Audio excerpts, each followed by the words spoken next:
सही है। अब हमारा जो मेन टॉपिक स्टार्ट हो रहा है और वो है हमारे पास Arrhenius concept of acid and base. Arrhenius concept of acid and base, पहले इस चीज़ को समझ लें कि इस चैप्टर के अंदर आपके पास जो है तीन कॉन्सेप्ट हैं। सही है, एक है आर्हीनियस कॉन्सेप्ट और एक है हमारे पास ब्रॉन्स्टेड एंड लॉरी कॉन्सेप्ट। सही है, और एक है हमारे पास लुईस कॉन्सेप्ट।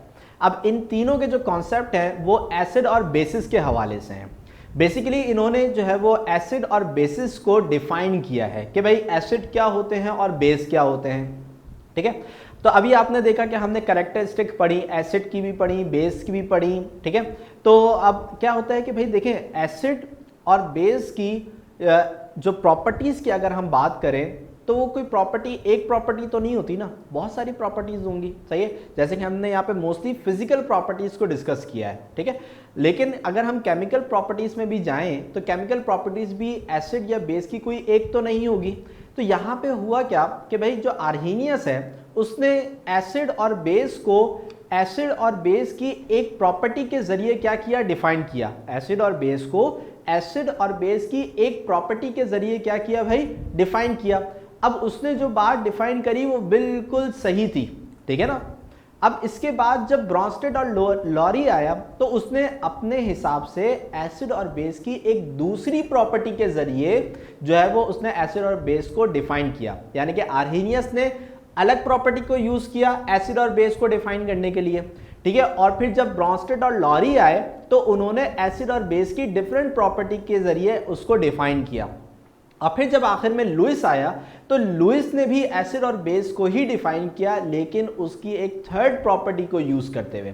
तो आपका अगर ये कोई कॉन्सेप्ट हो ऐसा कि भाई सर आर्हीनियस के बाद ब्रॉन्स्टेड और लॉरी इसलिए आए क्योंकि आर्हीनियस गलत था और ब्रॉन्स्टेड और लॉरी के बाद जो है वो आर्हीनियस गलत हो गया, अब फिर हम ब्रॉन्स्टेड लॉरी पढ़े थे, फिर ब्रॉन्स्टेड लॉरी जो है वो क्या नाम है गलत हुआ, फिर लुईस आ गया। तो ऐसी कोई बात नहीं है, तीनों सही है। सही है, तीनों सही हैं, बस फर्क ये है कि भाई आर्हीनियस और ब्रॉन्स्टेड और लॉरी, सही है, और जो लुईस है इन्होंने एसिड और बेस को जो डिफाइन किया है वो अलग अलग प्रॉपर्टी के रिस्पेक्ट से किया है। सही है, आर्हीनियस ने अलग प्रॉपर्टी यूज करी, ब्रॉन्स्टेड लॉरी ने अलग प्रॉपर्टी यूज करी और लुईस ने अलग प्रॉपर्टी यूज करी to define what is acid and what is base. तो इसका मतलब है कि भाई तीनों सही हैं। सही है, और तीनों की प्रॉपर्टीज जो है वो बिल्कुल 100% सही है। ठीक है, तो हम ये नहीं बोलते कि ये गलत है, ये गलत है, तीनों सही है। ठीक है ना। तो अब तीनों ने जो डिफाइन किया है जिस तरीके से, उसको हमने जो है वो क्लियर करना है। ठीक है, तो सबसे पहले हम इसमें डेफिनेशन को डिस्कस करेंगे। नंबर 2 हम इसकी कोई भी प्रॉपर्टी को डिस्कस करेंगे, उसके अंदर कुछ एग्जाम्पल्स वगैरह हम कर लेंगे इसकी। और फिर नंबर 3 इनकी होती है लिमिटेशंस। लिमिटेशन का मतलब ये होता है कि भाई अब जाहिर सी बात है कि अगर आर्हीनियस एक प्रॉपर्टी को यूज कर रहा है तो वो बाकी दो को तो निग्लेक्ट कर रहा है ना। तो इसका मतलब है कि आर्हीनियस की जो लिमिट है वो सिर्फ एक प्रॉपर्टी तक ही है, बाकी दो प्रॉपर्टी को उसने टच भी नहीं किया। तो उसके हम कुछ लिमिटेशंस पढ़ेंगे कि भाई आर्हीनियस ने एसिड और बेस को जो है वो इतना लिमिटेड रखा है, इसकी डेफिनेशन को इतना लिमिटेड रखा है। सही है, क्या नाम है, फिर इसी तरीके से ब्रॉन्स्टेड और लॉरी में आ जाएंगे कि ब्रॉन्स्टेड और लॉरी ने जो एसिड और बेस को डिफाइन किया वो इसकी इस कैरेक्टरिस्टिक को ध्यान में रखते हुए डिस्क्राइब किया है, बाकी दो को तो इसने छोड़ ही दिया, यानी कि उसकी जो लिमिटेशन है वो सिर्फ एक प्रॉपर्टी तक ही है। और फिर इसी तरीके से लुईस के भी, तो हर कॉन्सेप्ट की कोई ना कोई लिमिटेशंस होंगी। सही है, क्योंकि हर साइंटिस्ट जो है, सही है, हर साइंटिस्ट जिसमें आर्हीनियस, ब्रॉन्स्टेड लॉरी और लुईस, ये कोई एक प्रॉपर्टी को ध्यान में रखते हुए, सही है, क्या नाम है, अपनी जो है वो थ्योरीज देंगे। तो बकिया जो दो हैं वो उसकी लिमिट से क्या हो जाएंगी, आउट हो जाएंगी। तो उसकी लिमिटेशंस को भी हम क्या करते हैं, यहाँ पे डिस्कस करते हैं। ठीक है बेटा, तो अब स्टार्ट करते हैं। तो इसमें हमारे पास जो समझ लीजिए एक तरीके से इंट्रोडक्शन है कि भाई इसमें जो साइंटिस्ट है उसका नाम है the Svante Arrhenius put forward the theory related to acid and base. तो ये जो आर्हीनियस ने जो है वो 18th सेंचुरी के अंदर, आई थिंक 1880 में से इसने जो है क्या नाम है, एसिड और बेस के हवाले से कुछ कॉन्सेप्ट जो है वो डिलीवर किए थे। सही, अब इसके नज़रिए में हमारे पास जो नंबर 1 एसिड, सही, एसिड क्या होता है, और फिर बेस क्या होता है। तो सबसे पहले हम समझ लेते हैं कि भाई एसिड क्या होता है, ठीक है। तो आर्हीनियस का मानना ये था कि भाई द एसिड आर दो सब्सटेंस दैट प्रोड्यूस हाइड्रोजन यानी कि H positive ion when dissolve in water, सही है, व्हेन डिसॉल्व इन वाटर, यानी कि एसिड हमारे पास वो सब्सटेंसेस होते हैं, एसिड हमारे पास वो सब्सटेंसेस होते हैं कि जिनको अगर हम वाटर में क्या करें बेटा, डिसॉल्व करें, जिनको अगर हम वाटर में डिसॉल्व करें तो वो पानी में जाके हमें क्या दें, H पॉजिटिव आयन दें, सही, क्या दें, H पॉजिटिव आयन दें, सही। तो इसका मतलब क्या होगा कि भाई वो जो सब्सटेंस है, सही, वो हमारे पास एसिड कहलाएगा, सही। तो इसने जो अपनी स्टेटमेंट दी है वो H पॉजिटिव आयन को जहन में रखते हुए दी है, एसिड की जो स्टेटमेंट है, सही, कि भाई एसिड आर दो substances that gives H positive ion when dissolve in water. तो अब कोई भी चीज हो, अगर आप उसको पानी में डाल दो, सही, उसको पानी में डिसॉल्व करवा दो, और अगर वो पानी में जाके अगर आपको क्या दे, H पॉजिटिव आयन दे, सही, H पॉजिटिव आयन अगर आपको वो दे, तो इसका मतलब क्या होगा, इसका मतलब ये होगा कि भाई ये एक एसिड है, यानी कि ये एसिड की एक निशानी आपके सामने आ गई कि भाई एसिड क्या होंगे कि जो वाटर में डिसॉल्व होने के बाद आपको H पॉजिटिव आयन गिव करते हैं। क्लियर हो गई बात यहाँ पे, सही है। तो यहाँ पे हमारे पास जो है सही, यहाँ पे हमारे पास जो है ये एसिड की डेफिनेशन हो गई, ठीक है। अब इसके बाद आते हैं हम किस पे भाई, बेस पे। तो बेस क्या होगा हमारे पास, अब बेस आर दो सब्सटेंसेस, सही, बेस उन सब्सटेंसेस को कहा जाता है दैट प्रोड्यूस हाइड्रोक्साइड आयन यानी कि OH negative ion when dissolve in water, सही। यानी कि जिस तरीके से आर्हीनियस के मुताबिक एसिड वो सब्सटेंसेस होते हैं जो कि पानी में डिसॉल्व होने के बाद आपको H पॉजिटिव आयन देते हैं, सही। इसी तरीके से इसका मानना यह है कि भाई बेसिस वो सब्सटेंसेस होते हैं जो कि वाटर में डिसॉल्व होने के बाद आपको OH नेगेटिव आयन दें, सही, OH नेगेटिव आयन दें। ये आपके पास क्या कहलाते हैं, ये आपके पास कहलाते हैं बेसिस, ठीक है। तो अगर H पॉजिटिव आयन दे रहे हैं तो एसिड, और अगर OH नेगेटिव आयन दे रहे हैं तो ये हमारे पास क्या हो जाएगा बेटा, ये बेस हो जाएगा, सही है। तो इसकी दो कैरेक्टरिस्टिक्स हमें जो है वो इन्होंने दी। अब हम देख लेते हैं कि कुछ एग्जाम्पल्स, जैसे ही हमारे पास एसिड है, सही है, तो एसिड की हमारे पास एग्जाम्पल्स हमारे पास क्या है भाई, कि HCl, HNO3, CH3, COOH यानी कि एसिडिक एसिड, HCN, सही, हाइड्रोजन साइनाइड। तो अब यहां पे हमारे पास क्या है कि भाई अगर आप इसके अंदर देखें HCl में, तो HCl में H है, सही, HCl में H है, HNO3 में H है, CH3COOH में H है, और HCN में H है। तो इसका मतलब क्या हुआ कि आर्हीनियस की जो स्टेटमेंट है कि H पॉजिटिव आयन दें, तो आर्हीनियस के जो एसिड्स हैं उसके अंदर H यानी कि हाइड्रोजन का होना जरूरी होगा, सही। तो यहां पे हमारे पास क्या है कि अगर हम किसी भी एसिड को डिफाइन करते हैं आर्हीनियस की थ्योरी के मुताबिक, तो उस एसिड के अंदर हाइड्रोजन एटम का होना जरूरी है, क्योंकि अगर उसके अंदर हाइड्रोजन नहीं हुआ तो वो वाटर में जाके H पॉजिटिव आयन नहीं दे सकता। तो आर्हीनियस एसिड में हाइड्रोजन एटम का होना जरूरी होगा, सही। इसी तरीके से अगर हम आते हैं किसके लिए, बेस के लिए, तो बेस के मामले में जो उसका यानी कि आर्हीनियस का जो कहना था वो ये था कि बेस वो सब्सटेंसेस होते हैं जो कि वाटर में जाके आपको OH नेगेटिव आयन दें। तो इसका मतलब ये है कि भाई जो बेसिस हैं उनके अंदर OH नेगेटिव आयन का होना जरूरी है, सही है। तो यहां पे अगर आप देखें तो NaOH, KOH, NH4, OH, Ca, OH2, तो यहां पे हमारे पास जितनी भी बेसिस लिखी हुई हैं इन सब के अंदर क्या है भाई, OH है, सही है। तो इसका मतलब यह है कि आर्हीनियस के बेसिस में OH का होना जरूरी है, तभी वो पानी में जाके यानी कि पानी में डिसॉल्व होने के बाद आपको क्या देंगे, OH नेगेटिव आयन देंगे, ठीक है भाई। यहां तक किसी को कोई मसला या कोई भी प्रॉब्लम हो तो जल्दी से पूछ लें, ताकि फिर हम इसकी प्रॉपर्टी की तरफ मूव करें। जल्दी से पूछ लें।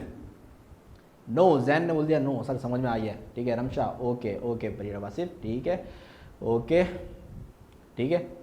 तो भाई इसका मतलब ये है कि भाई वो उनको भी, सही है, उनको भी जो है वो उसके अंदर शामिल कर रहा है, सही है, OH क्योंकि उसके अंदर भी OH है ना, ठीक है, सही है भाई। तो यहाँ पे हमारे पास जो है क्या नाम है, एसिड और बेस के जो कॉन्सेप्ट हैं आर्हीनियस के मुताबिक, ये हमने जो है वो क्लियर अप कर लिए, सही है। अब हम चलते हैं भाई इसकी प्रॉपर्टीज की तरफ, ठीक है। तो भाई अब यहाँ पे हमारे पास क्या है कि भाई हमने जो अभी पूरी क्या नाम है इसके आर्हीनियस के कॉन्सेप्ट के अंदर जो बात समझी वो ये समझी कि भाई एसिड जो है वो सब्सटेंसेज हैं जो कि आपको सही डिसॉल्व होने पे क्या दे रहे हैं, H पॉजिटिव आयन दे रहे हैं, और बेसिस हमारे पास वो सब्सटेंसेज हैं जो कि डिसॉल्व होने पे आपको क्या दे रहे हैं, OH नेगेटिव आयंस दे रहे हैं, ठीक है। तो ये बात हमने अभी क्लियर अप कर ली और ये बात सही है, बिल्कुल ठीक है, सही है। अच्छा, अब जो है वो हम चलते हैं भाई प्रॉपर्टीज के, भाई किस तरीके से, ठीक, रिएक्शन कोई एग्जाम्पल बताएं सर, ठीक है। तो अगर हम यहाँ पे एसिड की एग्जाम्पल लेते हैं, सही है, नंबर 1 एसिड की एग्जाम्पल से समझते हैं। तो एसिड हम यहाँ पे ले लेते हैं भाई HCl। तो अगर हम क्या करते हैं कि भाई HCl को अगर हम वाटर में डिसॉल्व कराते हैं, सही है, HCl को अगर हम वाटर में डिसॉल्व कराते हैं, तो अभी हमने इसके रिएक्शन भी किया, तो मैंने आपको बताया था कि भाई H जो है वो क्या नाम है इसका जो चार्ज है वो +1 होता है और Cl का चार्ज होता है -1। तो यहाँ पे हमारे पास क्या होगा कि भाई यहाँ पे H और Cl के दरमियान ये जो बॉन्ड है ये क्या हो जाएगा, ब्रेक हो जाएगा। ब्रेक होने पे हमारे पास ये जो H पॉजिटिव है, सही, ये अलग हो जाएगा और Cl नेगेटिव जो है ये हमारे पास अलग हो जाएगा। तो इसका मतलब क्या हुआ कि HCl जो कि एक एसिड है, इसने पानी में जाने के बाद आपको क्या दिया, H पॉजिटिव आयन दे दिया। तो इसका मतलब HCl एक एसिड है, क्योंकि ये हमें क्या दे रहा है भाई, H पॉजिटिव आयन दे रहा है। क्लियर हो गई बात यहाँ पे। इसी तरीके से अगर हम यहाँ पे देखते हैं, सही है, बेस को, तो बेस में हम लेते हैं NaOH। तो अब NaOH को अगर हम वाटर के अंदर क्या कराते हैं बेटा, डिसॉल्व कराते हैं, सही, तो यहां पे हमारे पास क्या होगा कि Na और OH के दरमियान का ये जो बॉन्ड है ये क्या हो जाएगा, ब्रेक हो जाएगा। तो इस वजह से हमारे पास यहाँ पे Na के ऊपर पॉजिटिव और OH के ऊपर नेगेटिव चार्ज आएगा, जिससे हमारे पास यहाँ पे ये जो Na है, Na पॉजिटिव की फॉर्म में वो अलग हो जाएगा, सही है, और ये जो OH है ये OH नेगेटिव की फॉर्म में सेपरेट हो जाएगा, ठीक है बेटा। तो यहाँ पे आपने क्या देखा कि भाई आपने जब NaOH को वाटर के अंदर जब डिसॉल्व कराया तो आपको यहाँ पे क्या मिल गया, OH नेगेटिव आयन मिल गया। इसका मतलब NaOH जो है ये हमारे पास क्या हो गई बेटा, एक बेस हो गई, सही है। तो किसी भी सब्सटेंस को वाटर में डालें और H पॉजिटिव आयन मिल जाए तो वो एक एसिड कहलाएगा, और किसी भी सब्सटेंस को वाटर में डालें और आपको OH नेगेटिव आयन मिल जाए तो वो क्या कहलाएगा बेटा, बेस कहलाएगा। यहां तक बात क्लियर हो गई आपके, सही है। अच्छा, अब एक जो रिएक्शन है इसकी प्रॉपर्टी में आप अपनी बुक के अंदर भी देख सकते हो, सही है। तो उसके अंदर दोनों यानी कि एसिड और बेस को एक साथ रिएक्ट करवाया हुआ है। अब वो एग्जांपल मैंने आपको अभी जो है बेस की जब मैं प्रॉपर्टी पढ़ा रहा था तो उसके अंदर भी मैंने लिखवा दी थी, लेकिन मैं यहाँ पे भी लिख देता हूँ एक दफ़ा आपके रिवाइज हो जाए कि when acid react with base, ठीक है। तो उसमें जो प्रॉपर्टी हमने पढ़ी है, सही है, वो प्रॉपर्टी क्या पढ़ी है, when acid react with base it form salt and water, it forms salt and water, सही है। when acid react with base it forms salt and water। तो हमने यहाँ पे एसिड क्या लिया था बेटा, HCl, और बेस क्या ली थी बेटा, NaOH। तो जब हमने इन दोनों को आपस में रिएक्ट कराया तो HCl का ये बॉन्ड और NaOH का ये बॉन्ड ब्रेक हुआ, तो HCl पॉजिटिव और OH नेगेटिव, तो ये पॉजिटिव ये नेगेटिव इसके साथ अटैच होके क्या बनाया, वाटर, यानी कि H2O। और ये जो Na पॉजिटिव है और Cl नेगेटिव है ये आपस में जुड़े और इन्होंने क्या बनाया, NaCl यानी कि सॉल्ट। तो इसका मतलब क्या हुआ, when acid react with base it form salt and water, सही है। तो जब ये सॉल्ट एंड वाटर की जब प्रोडक्शन हो रही होती है तो इसके अंदर भी अगर आप देखें तो आर्हीनियस का जो लॉ है वही यूज हो रहा है, सही, कि एसिड में से H पॉजिटिव मिल रहा है और बेस में से OH नेगेटिव मिल रहा है, सही। यानी कि इस एग्जाम्पल के अंदर भी हमें यहाँ पे जो है क्या नाम है, आर्हीनियस का ही जो कॉन्सेप्ट है वो यूज होता हुआ नजर आता है। क्लियर हो गई बात यहाँ पे। अब जल्दी से जिसको जो क्वेश्चन है जल्दी से पूछें, और जिनको समझ में आ गया वो ओके कर दें, ताकि फिर जल्दी से हम लिमिटेशंस को भी क्या कर लेते हैं, डिस्कस कर लेते हैं।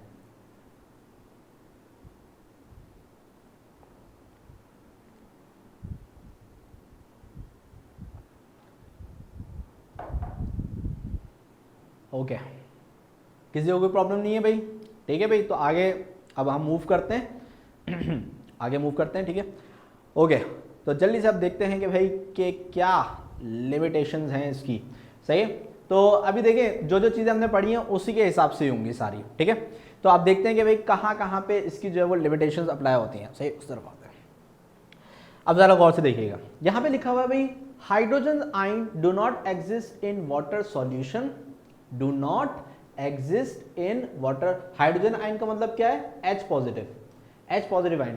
H positive ion do not exist in water solution and they react with water, and they react with water to form hydronium ion, यानी कि H3O पॉजिटिव, H3O पॉजिटिव। ठीक है बेटा। तो अब यहाँ पे हमारे पास इसके अंदर लिखा हुआ क्या है? सही है, इसके अंदर लिखा हुआ है कि भाई बोले कि आर्हीनियस ने हमें ये कहा कि जब हम किसी भी एसिड को पानी में डिसॉल्व कराते हैं तो वो हमें H पॉजिटिव आयन देता है। सही है, अब इन्होंने ये लिखा कि भाई H पॉजिटिव आयन जो है वो तो पानी में रह ही नहीं सकते। क्यों नहीं रह सकते?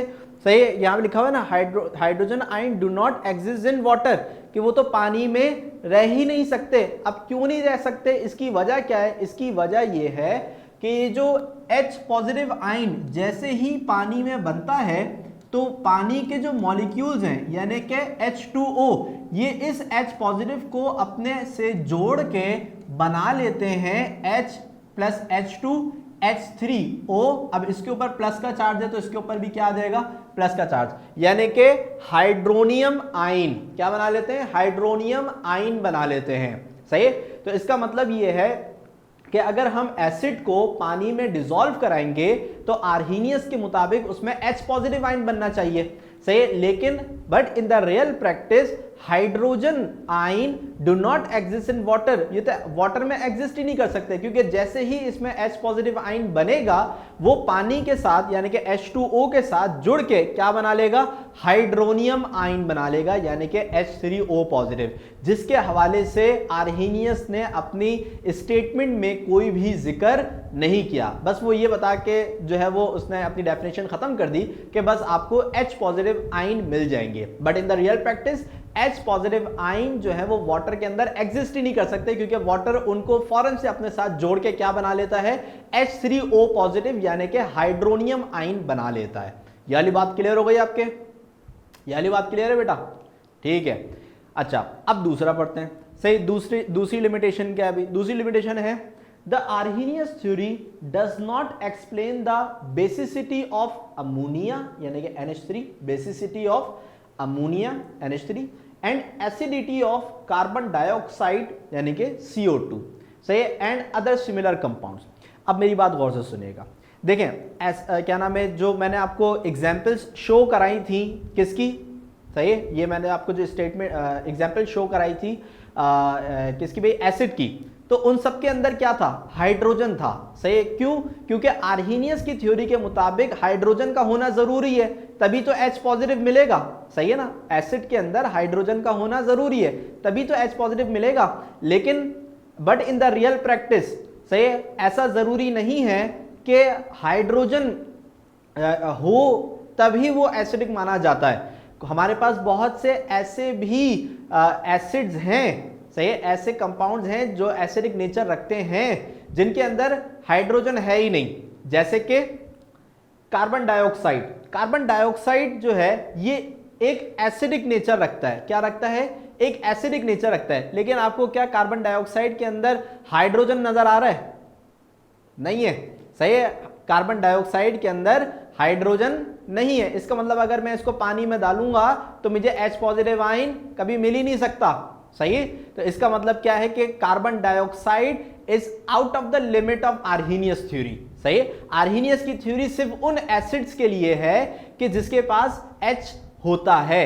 यानी कि वो एसिड्स जिनके पास H नहीं होता वो आर्हीनियस की लिमिट से बाहर हैं, ठीक है।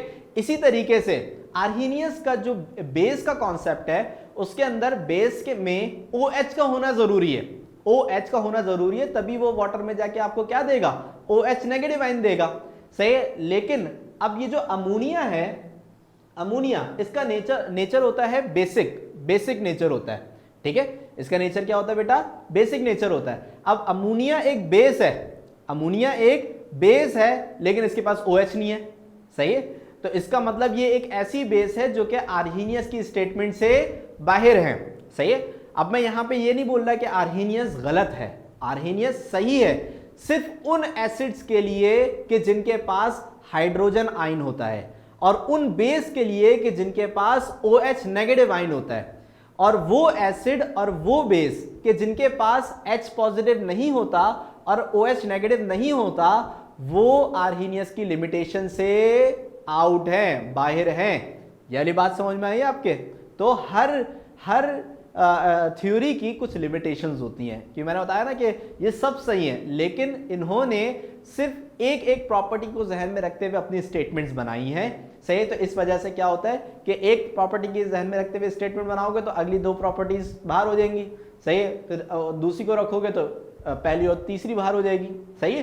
तो यहाँ पे हमारे पास क्या है कि अगर इनकी स्टेटमेंट में रहते हुए हम देखें तो भाई HCl एक एसिड है, सही है। आर्हीनियस में रहते हुए देखें तो HCl एक एसिड है क्योंकि उसके अंदर H है, लेकिन आर्हीनियस में रहते हुए अगर हम CO2 को स्टडी करें तो CO2 एसिड नहीं है, सही है, क्योंकि उसके अंदर H नहीं है। लेकिन but in the real practice CO2 एक एसिडिक नेचर रखता है, सही है। तो यहाँ पे ये जो CO2 है ये आर्हीनियस की लिमिटेशन से आउट है because it does not contain H ion. Clear हो गई बात यहाँ पे? ये वाला कॉन्सेप्ट आपके समझ में आ गया? ये वाली बात आपकी समझ में आई? ओके, ठीक है, ओके। तो और लास्ट क्या है हमारे पास? से it is not applicable in aqueous solution, sorry it is only applicable in aqueous solution, सही। यानी कि भाई अगर आप स्टेटमेंट देखें तो दोनों स्टेटमेंट में हमारे पास वाटर सॉल्यूशन का ही जिक्र है, यानी कि पानी में डालेंगे तभी H पॉजिटिव मिलेगा, पानी में डालेंगे तभी OH नेगेटिव मिलेगा। किसी और में डाल दिया तो क्या होगा, है रूह अफ़ज़ा में डाल दिया तो क्या होगा, ये तो बताया ही नहीं आर्हीनियस ने, ठीक है भाई। तो अब यहाँ पे हमारे पास क्या है कि जो आर्हीनियस की जो थ्योरी है सही, वो सिर्फ और सिर्फ किसके लिए रिस्ट्रिक्टेड है? एक्वस सॉल्यूशन के लिए, कि भाई आपको अगर एसिड को डिसॉल्व कराना है तो वाटर में ही कराना होगा, आपको अगर सॉल्ट को बेस को डिसॉल्व कराना है तो वाटर में ही कराना पड़ेगा, सही। तो इसलिए हमारे पास यहाँ पे जो इसकी थ्योरी है वो सिर्फ एक्वस सॉल्यूशन के लिए ही है, सही। और बाकी अगर हम किसी दूसरे में डिसॉल्व करा दें तो फिर हमें जो है वो आर्हीनियस की जो थ्योरी है उसके लिमिटेशन से आउट होना पड़ेगा, ठीक है। हाँ हम हर क्लास में हम जो है वो आपको पता है कि हम प्रीव्यू करते हैं, सही है। तो उसमें भी आप कर सकते हैं, बाकी आप रिकॉर्डेड लेक्चर भी देखिएगा, उसके अंदर भी आपको मिल जाएंगी, ठीक है। लेकिन रिकॉर्डेड लेक्चर थोड़ी सी देर के बाद आता है। 2 लेक्चर जो है वो अपलोड हो चुके हैं, 2 लेक्चर जो है वो अपलोड हो चुके हैं, उसको आप देख सकते हैं। बाकी अभी इंशाल्लाह जो है वो बाकी अब 3 हर हफ्ते जो है वो एक लेक्चर आपको मिलता जाएगा, सही है। हाँ नेट का इशू बहुत सारी जगहों पे है, सही है। चले अच्छा, अब इन तीनों लिमिटेशंस के हवाले से कोई क्वेश्चन है तो जल्दी से पूछ लें, जल्दी से बेटा, शाबाश। इनके हवाले से कोई भी क्वेश्चन है तो जल्दी से पूछ लें। ओके हो गया, अब अच्छा समझ में आ गया ये? अब तो कोई डाउट्स इसके अंदर नहीं रहा है आपके?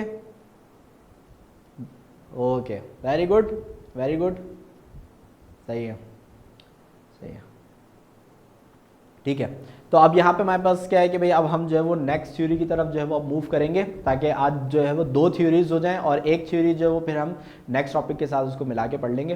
तो अब जो नेक्स्ट थ्योरी है हमारे पास ये है Brønsted-lorry theory of acid and base, ठीक है।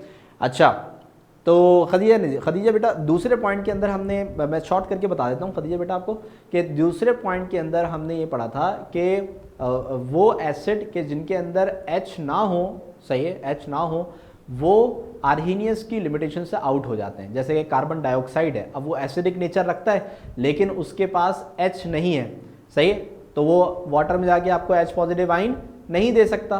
तो इसका मतलब है कि वो एक ऐसा एसिड है जो कि क्या नाम है, आर्हीनियस की लिमिटेशन से आउट है, सही है। और इसी तरीके से अमोनिया है, अमोनिया एक बेस है NH3, लेकिन उसके पास OH नहीं है। अब आर्हीनियस की थ्योरी के मुताबिक उसके पास OH होना चाहिए, तभी तो वो वाटर में जाके आपको OH देगा। तो इसका मतलब ये है कि NH3 एक ऐसा बेस है, सही है, जो कि आर्हीनियस के कॉन्सेप्ट से आउट है, सही है, क्योंकि उसके पास OH नहीं है। बस समझ में आई खदीजा, आपको क्लियर हो गई? ओके सही। तो अब जल्दी से अब देखें, बिल्कुल इसी सीक्वेंस के मुताबिक जो है वो हमने इस थ्योरी को भी डिस्कस करना है, और ये हमारा लास्ट टॉपिक होगा। फिर हम इंशाल्लाह अपना टास्क देखेंगे और फिर जो है वो वाइंड अप करेंगे क्लास को। तो जल्दी से स्टार्ट करते हैं। सही, ब्रॉन्स्टेड-लॉरी थ्योरी। सही, इन 1923, अब क्या था कि भाई 1880 के अप्रॉक्स जो है वो क्या नाम है, आर्हीनियस थ्योरी आई थी, और फिर 1923 में जो है वो क्या नाम है, ब्रॉन्स्टेड और लॉरी थ्योरी जो है वो आई। ठीक है, अब यहाँ पे हमारे पास ये दो नाम है, एक तो ब्रॉन्स्टेड अलग नाम है जो कि एक डैनिश केमिस्ट था, सही है, और फिर लॉरी जो है ये एक अलग नाम है, सही है, जो कि एक इंग्लिश केमिस्ट था। तो इन दोनों ने मिलकर वर्किंग करी थी और जो है वो एसिड और बेस का एक नया कॉन्सेप्ट जो है वो मुतारिफ कराया था, सही है। तो इसके अंदर हम देख लेते हैं कि भाई एसिड के हवाले से जो concept of Bronsted and Lowry है वो क्या है, सही है। तो अब यहाँ पे एसिड, ब्रॉन्स्टेड और लॉरी थ्योरी के मुताबिक उस सब्सटेंस को कहा जाता है, सही है, any substance behave as an acid when it donate a proton, say to a base। ठीक है, यानी कि कोई भी ऐसा सब्सटेंस जो कि प्रोटॉन डोनर हो, प्रोटॉन देने वाला हो, सही है, तो वो एसिड है। वो क्या है? एसिड है। अब पहले एक चीज आप समझ लें कि केमिस्ट्री के अंदर जब भी हम प्रोटॉन लिखते हैं तो प्रोटॉन लिखने के लिए हम H पॉजिटिव यूज करते हैं। इसका रीज़न भी आप समझ लीजिए। इसका रीज़न ये होता है कि हमारे पास जो हाइड्रोजन है ना, हाइड्रोजन, सही है, हाइड्रोजन के पास सिर्फ एक प्रोटॉन होता है और एक इलेक्ट्रॉन होता है। हाइड्रोजन में न्यूट्रॉन नहीं होता, सही है, एक प्रोटॉन होता है और एक ही इलेक्ट्रॉन होता है। सिर्फ दो चीज़ें होती हैं हाइड्रोजन के पास, ठीक है। तो अगर मैं क्या करता हूं कि इस हाइड्रोजन में से एक इलेक्ट्रॉन को मैं निकाल दूं, सही। अब हाइड्रोजन, आप गौर से सुने कि हाइड्रोजन के पास एक प्रोटॉन है और एक इलेक्ट्रॉन है। तो अगर मैं इस इलेक्ट्रॉन को निकाल दूं तो सिर्फ क्या बचा? प्रोटॉन बचा। क्या बचा बेटा? प्रोटॉन बचा, सही। तो इसका मतलब कि यहां पे आपको ये जो H पॉजिटिव मिल रहा है इसके अंदर सिर्फ और सिर्फ क्या है? एक प्रोटॉन ही है, सही है। क्या है? एक प्रोटॉन ही है। तो इसका इसीलिए हम जब भी प्रोटॉन का जिक्र करते हैं तो उसको H पॉजिटिव से लिखते हैं। क्लियर है बात यहाँ पे? ठीक है, तो इसलिए यहाँ पे सही, यहाँ पे जब प्रोटॉन का जिक्र किया गया तो उन्होंने यहाँ पे H पॉजिटिव लिखा है, ठीक है बेटा। तो अब यहाँ पे हमारे पास क्या है कि भाई इन्होंने बोला कि भाई एसिड जो है, सही है, एसिड जो है वो सब्सटेंसेस होते हैं, सही, जो के प्रोटॉन यानी कि H पॉजिटिव, सही, प्रोटॉन यानी कि H पॉजिटिव देते हैं, सही, डोनेट करते हैं, सही। इसलिए हम इनको बोलते हैं डोनर। क्या बोलते हैं? डोनर। डोनर यानी कि देने वाले, सही, देने वाले। तो कोई भी ऐसा सब्सटेंस हो जो कि H पॉजिटिव डोनेट करे, दे, सही, तो वो हमारे पास क्या कहलाएगा? वो कहलाएगा डोनर, सही है। तो हमारे पास एसिड जो है वो प्रोटॉन डोनर होते हैं according to Bronsted and Lowry, सही। अब हम ये देखते हैं कि भाई जो बेस है वो क्या होती है। तो भाई बेस जो है ना वो एसिड के बिल्कुल अपोजिट होती है। तो अगर जो एसिड है वो प्रोटॉन डोनर है तो फिर बेस क्या होगा बेटा? बेस क्या होगा? है भाई, बेस क्या होगा? बेस होगा प्रोटॉन, प्रोटॉन एक्सेप्टर। क्या होगा बेटा? प्रोटॉन एक्सेप्टर, सही है। तो यहां पे ये होगा प्रोटॉन एक्सेप्टर, ठीक है। तो ये एक्सेप्ट करने वाला होगा, ठीक है। तो any substance which accept a proton यानी कि H positive, it behaves like a base, सही है। तो ये बेस के तौर पे जो है वो क्या करेगा बेटा? बिहेव करेगा, सही है। तो यानी कि यहां पे अगर हम देखें, सही, यहां पे अगर हम देखें तो एसिड और बेस का जो कॉन्सेप्ट है, सही, ब्रॉन्स्टेड और लॉरी के मुताबिक, सही, वो एक चीज के ऊपर है और वो है हमारे पास प्रोटॉन यानी कि H पॉजिटिव, सही। तो यहां पे अगर कोई भी सब्सटेंस प्रोटॉन देगा यानी कि प्रोटॉन का डोनर होगा तो वो एसिड कहलाएगा। और अगर कोई भी ऐसा सब्सटेंस है, सही, जो कि हमारे पास प्रोटॉन जो है वो लेगा, गेन करेगा, प्रोटॉन को एक्सेप्ट करेगा, सही, तो वो हमारे पास क्या कहलाएगा, वो हमारे पास बेस कहलाएगा। सही, वो हमारे पास क्या कहलाएगा बेटा, बेस कहलाएगा। सही, तो अब यहाँ पे अगर हमें ये कैरेक्टरिस्टिक किसी भी चीज के अंदर नजर आती है कि वो प्रोटॉन दे रहा है तो उसे हम एसिड बोल देंगे। सही है, और अगर कोई भी प्रोटॉन ले रहा है तो उसे हम बेस बोल देंगे। सही है, तो अगर मैं भी आपको किसी को प्रोटॉन देते हुए नजर आया तो आप मुझे क्या बोल देंगे, आप एसिड हैं सर। सही है, तो अगर मैं किसी से प्रोटॉन लेता हुआ नजर आया, एक्सेप्ट करता हुआ नजर आया, तो आपको बोलेंगे सर आप बेस हैं। ठीक है, तो हम यहाँ पे हमारे पास क्या है, तो डोनर एसिड कहलाएगा। सही है, और एक्सेप्टर बेस कहलाएगा। ठीक है बेटा, तो यहां तक ये दोनों स्टेटमेंट्स में कोई प्रॉब्लम तो नहीं है आप लोगों को बेटा, दोनों स्टेटमेंट में कोई प्रॉब्लम नहीं है। ठीक है, तो अब जल्दी से जो है वो हम इनकी जो प्रॉपर्टी है सही उसको देख लेते हैं। ठीक है, तो अब यहां पे हमारे पास क्या है प्रॉपर्टी के अंदर, सही, तो अब यहाँ पे हमारे पास क्या है कि भाई हम इसमें जो है समझ लें कि एक एग्जाम्पल देखेंगे कि जिसके अंदर प्रोटॉन की शेयरिंग हमें दिखाई देगी, प्रोटॉन की शेयरिंग हमें जो है वो नजर आएगी। सही, तो अब स्टार्ट करते हैं। तो अब यहाँ पे आप देख सकते हो कि भाई यहाँ पे जो है ये एग्जाम्पल की डिस्क्रिप्शन लिखी है, इसका रिएक्शन मैं आपको करके दिखाऊंगा, फिर उसके बाद मैं रीड आउट कराता हूँ। तो अगर फॉर एग्जाम्पल मैं कोई भी जो है वो एसिड लेता हूँ, सही, कोई भी एसिड लेता हूँ, फॉर सपोज HCl, सही, ये एसिड है हमारा। ठीक है, HCl। अब आपको पता है कि भाई एसिड को अगर मैं वाटर में, सही, वाटर में डालूंगा यानी कि H2O में डालूंगा। सही, तो आर्हीनियस ने हमें क्या बताया था, आर्हीनियस ने हमें ये बताया था कि सही, अगर आप HCl को वाटर में डालोगे तो ये आपको क्या देगा, H पॉजिटिव आयन देगा। सही, क्या देगा आपको, H पॉजिटिव आयन देगा। यही बात आर्हीनियस ने कही थी ना। सही है, तो इसका मतलब आर्हीनियस भी सही है, और H पॉजिटिव यानी कि प्रोटॉन की बात किसने करी, क्या नाम है, ब्रॉन्स्टेड एंड लॉरी ने भी। सही है, तो इनकी बात भी सही है। तो अब यहाँ पे हमारे पास क्या होगा कि अगर मैं इसको वाटर में डालूंगा तो ये मुझे H पॉजिटिव आयन देगा। अब ये जो H पॉजिटिव आयन है बेसिकली ये अब हमारा क्या है, सही, ब्रॉन्स्टेड और लॉरी के अंदर हमने समझा, सही, कि ये जो H पॉजिटिव है ये अब हमारा क्या हो गया, प्रोटॉन हो गया। क्या हो गया, ये प्रोटॉन, ये हमारा क्या है बेटा, प्रोटॉन है। ठीक है, तो अब यहां पे हमारे पास क्या है कि भाई ये जो प्रोटॉन है ये जब एसिड ने, सही, एसिड ने लूज किया यानी कि डोनेट किया, डोनर है ना ये एसिड, तो सही, इसने क्या किया, डोनेट किया, तो ये एसिड यहां से निकला। सही, ये जो प्रोटॉन है ये यहां से निकला H पॉजिटिव।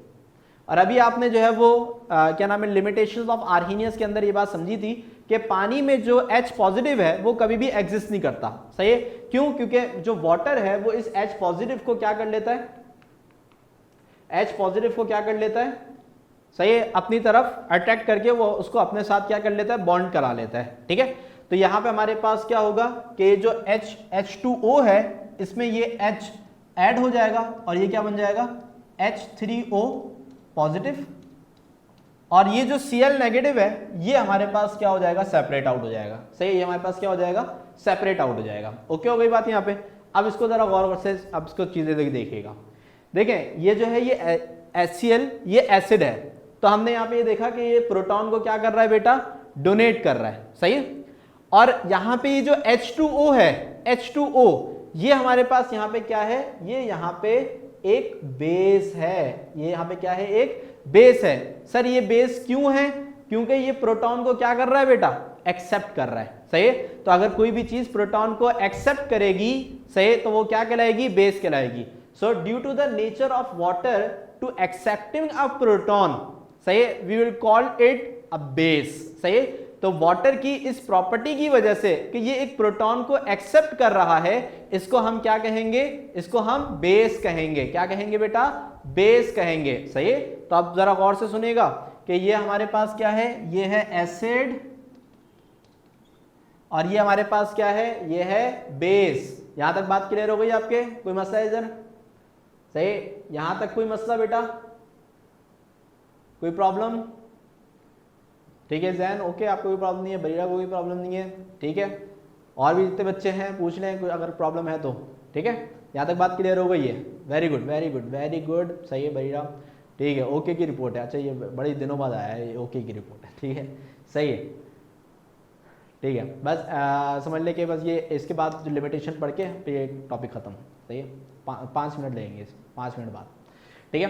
तो अब यहाँ पे हमारे पास क्या है कि भाई जो है यहाँ पे क्या नाम है, ये बेस हो गया और ये क्या हो गया हमारे पास, ये एसिड हो गया, ठीक है। अच्छा, अब जब बेस, अब गौर से सुनिएगा इसके बाद, सही है। बेस जो है, बेस जब ये प्रोटॉन को गेन कर लेता है, बेस जब प्रोटॉन को क्या कर लेता है, गेन कर लेता है, गेन कर लेता है, तो फिर ये कहलाता है कॉन्जुगेटेड एसिड। क्या कहलाएगा ये, कॉन्जुगेटेड एसिड, ठीक है। तो अब यहां पे हमारे पास को ध्यान में रखिएगा कि बेस प्रोटॉन को एक्सेप्ट करने के बाद, बेस प्रोटॉन को एक्सेप्ट करने के बाद क्या बन जाता है, कॉन्जुगेटेड एसिड। क्या बन जाता है, कॉन्जुगेटेड एसिड। और जो हमारे पास यहां पे ये जो Cl है, सही, ये प्रोटॉन को लूज करने के बाद, प्रोटॉन को लूज करने के बाद ये बन जाएगा हमारे पास कॉन्जुगेटेड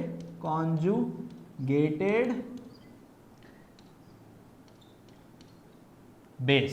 सही, क्या बन जाएगा, कॉन्जुगेटेड बेस। यानी कि जो हमारे पास पहले एसिड था वो यहां पे क्या हो गया, बेस, और यहां पे जो पहले बेस था वो अब यहां पे क्या हो गया, एसिड, लेकिन कॉन्जुगेटेड। सही, तो यहां पे हमारे पास Cl पहले एसिड के साथ था, लेकिन उसने जब प्रोटॉन को लूज कर दिया, सही है, तो अब वो क्या बन गया भाई, अब वो बन गया कॉन्जुगेटेड बेस, ठीक है। और जो हमारे पास H2O जो कि पहले बेस था, लेकिन चूंकि अब उसने प्रोटॉन को एक्सेप्ट कर लिया है, तो अब वो क्या कहलाएगा, कॉन्जुगेटेड एसिड, ठीक है। तो ये वाली बात आपके क्लियर है, ये वाली बात समझ में आ गई आपके, यहां तक बात क्लियर हो गई।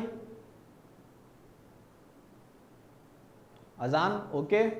और भी बच्चे भाई, इतने सारे बच्चे भाई कहाँ चले गए सारे, अलीजा, अरशद, बियाना और खदीजा, वेरी गुड, सही है, ओके, सबके समझ में आ गया, ठीक है। तो ये चीज़ याद रखिएगा, सही है। तो हमने यहाँ पे जो चीज़ समझी है ना, ठीक है, कि भाई जो एसिड है वो प्रोटॉन को डोनेट करने के बाद क्या बन जाएगा, कॉन्जुगेटेड बेस बन जाएगा, और जो बेस है वो प्रोटॉन को एक्सेप्ट करने के बाद कॉन्जुगेटेड एसिड बन जाएगा, ठीक है।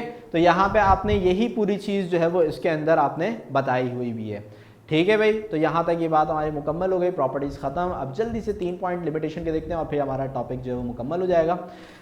फिर इंशाल्लाह जो एक है लुईस कॉन्सेप्ट वो इंशाल्लाह नेक्स्ट क्लास के अंदर हम समझेंगे, ठीक है। तो जल्दी से इसके सिर्फ 2 पॉइंट्स हैं, सही है, तो यहाँ पे इसको कवर अप करते हैं।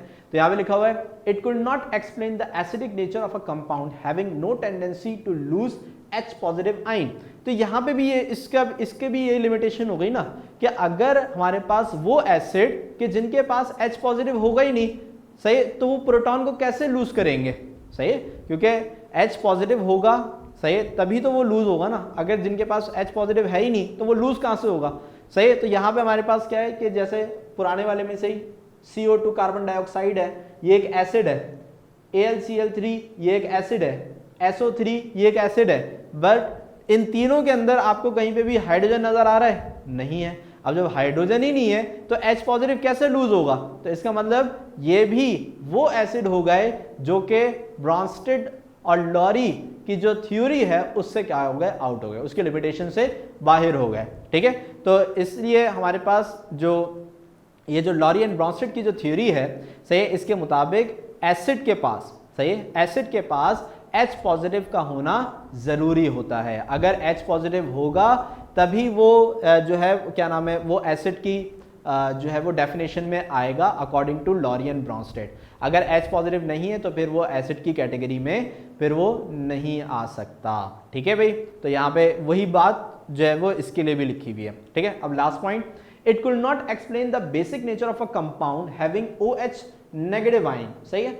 अब अगर आप जो इसकी जो स्टेटमेंट है क्या ब्रॉन्स्टेड एंड लॉरी की बेस के हवाले से देखें तो उसके अंदर सिर्फ इतना ही जिक्र है कि कोई भी कंपाउंड जो कि क्या नाम है H पॉजिटिव को गेन कर ले, सही है, एक्सेप्ट कर ले, वो बेस है।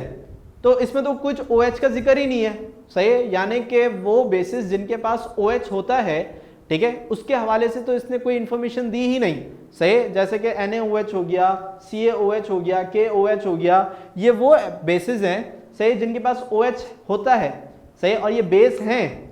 लेकिन OH के हवाले से जो ब्रॉन्स्टेड और लॉरी है उसने कोई भी अपनी स्टेटमेंट में जिक्र नहीं किया, यानी कि ये वो बेसिस हो गई जो कि ब्रॉन्स्टेड और लॉरी की थ्योरी से क्या है, आउट है, सही है। लेकिन OH का जिक्र किसने किया था, आर्हीनियस ने किया था, तो ये आर्हीनियस की थ्योरी के मुताबिक ये बेसिस कंसीडर की जाएंगी, ठीक है भाई। तो ये जो बेसिस हैं ये लॉरी एंड ब्रॉन्सेट की थ्योरी से आउट है, लेकिन आर्हीनियस में इन है, ठीक है। तो मैंने आपको ये बात बताई कि तीनों सही हैं, लेकिन क्या है कि बस के तीनों की कुछ ना कुछ लिमिटेशंस हैं, बिकॉज कि हर किसी ने जो है वो किसी एक स्टेटमेंट को ध्यान में रखते हुए जो है वो थ्योरी दी है। तो यहाँ पे दोनों पॉइंट समझ में आ गए आप लोगों को बेटा, दोनों पॉइंट समझ में आ गए, ठीक है, ओके सही है। रमशा की भी क्लियर हो गया, अजान की भी क्लियर हो गया, खदीजा नज़ीर और हसन अली और जैन, ठीक है, ठीक है भाई, समझ में आ गया आपके पॉइंट, ठीक है। तो यहाँ पे हमारे पास जो ना ये वाला जो टॉपिक है ये भी अल्हम्दुलिल्लाह मुकम्मल हो गया है।